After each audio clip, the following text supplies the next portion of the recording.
And I could do the more conventional intro as well, simply by reading from New Hampshire Magazine, Remarkable Women of 2016. And how many 16-year-olds have that? Where Ella is quoted as saying, truthfully and unrealistically, I want to fix the entire planet. And she allows that she can't do it single-handedly, but she will change what she can, doing it with her words in books, plays, blogs, and speeches. And she was inspired to take up the sword, and then she added, I probably couldn't lift a sword, but I've got a pen, and she has a voice. And that's wonderful, and I was really struck by her determination to open minds, encourage action, and cultivate the human capacity for love. So, with no further ado, Ella McGrail. Thank you. It's a hard introduction to live up to. I'll try. So, this is how most people react when you ask them to go on a 4-day walk outside in January in New Hampshire. But when the teacher that led my alternative schooling program asked my friends and I if we wanted to do the walk, our answer was yes. We'd already hiked the 273-mile-long trail in Vermont that September. What was another 50 miles? A lot, as it would turn out. But not just because asphalt is murder on your feet. That's us sliding down the hill on our signs. The walk began in Portsmouth, New Hampshire, and ended in Concord at the state capitol building.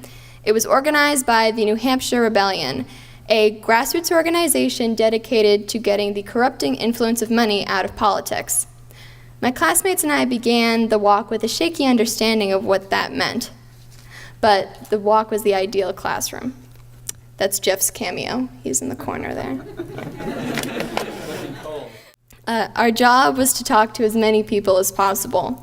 If any of us talked to each other for too long, our teacher would come shoo us apart. The walk participants ranged from past politicians to aspiring politicians, activists, writers, environmentalists, conservatives, and liberals alike. The variety amazed me, especially the bipartisanism.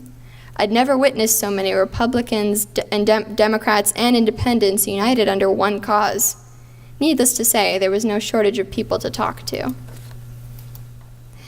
The end to our transformative trek across the state was not the end of my curiosity about money-based corruption. I continued my Portsmouth Herald blog and my work with the New Hampshire Rebellion. I started paying more attention to politics and current events. My classmates and I even testified at the State House in favor of an anti-corruption bill. But as I pursued knowledge about one big issue in America, another problem became impossible to ignore. My friends and I were the youngest participants by far at the New Hampshire Rebellion walks we attended.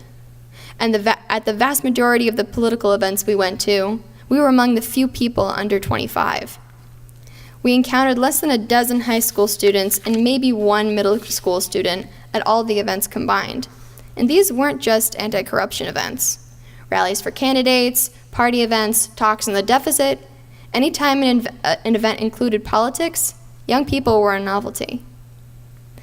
So this is when I started doing a little detective work. I began asking my peers why they weren't showing up at these events.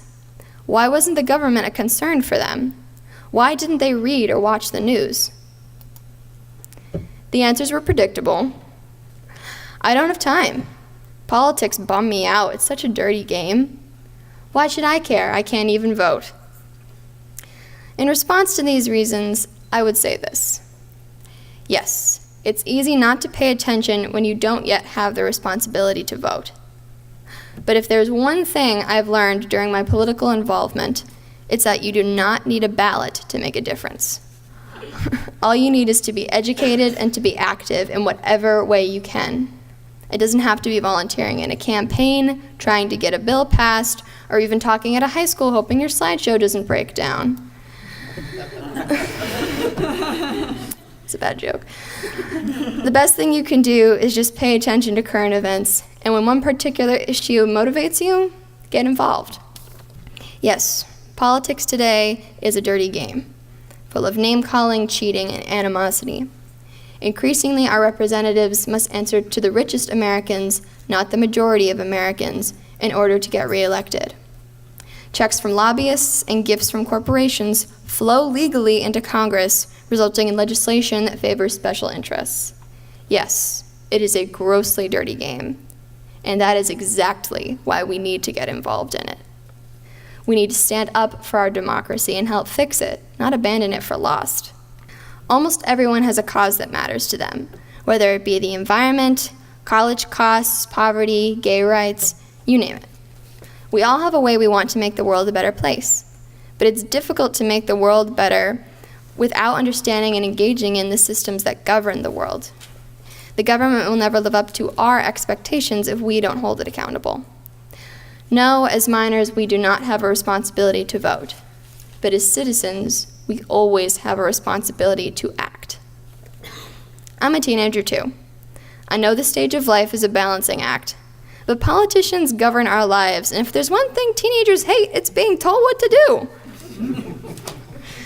Too often we forget that the people are in control. We give the politicians the power they have, and the ballot is not the sole source of that power. If you have a voice, then you have the ability to make a difference. We are ever wanting for time, but taking the time to be an advocate for your future and your world is a worthy way to spend it. I've never regretted joining my cause. It's brought me on adventures, led me to meet extraordinary people, and made me a smarter person. Best of all, it's teaching me how to use my talent and my creativity to help other people. There aren't many things more rewarding than that. I've chosen money-based corruption as my cause. I intend to work towards restoring our country to one where everybody is equally represented, regardless of how much money they have. I believe that solving this problem is necessary in order to effectively solve the multitude of other problems facing our nation. I would encourage other young people to join this fight as well, because it is a threat to us all. But what is most important for the young people of this country is that they get involved in their government, no matter what form that takes. No, we do not have the right to vote, but we have the right to speak our minds. We have the right to give our passions to the causes that matter to us. We have the right to stand up for the future we will inherit, and we have the privilege to live in a nation where that is possible. There are so many worthy causes, and the voices and energy of young people could bring them so far. It is possible to be civically active and pass 11th grade. Believe me, I've done it. Almost. Thank you.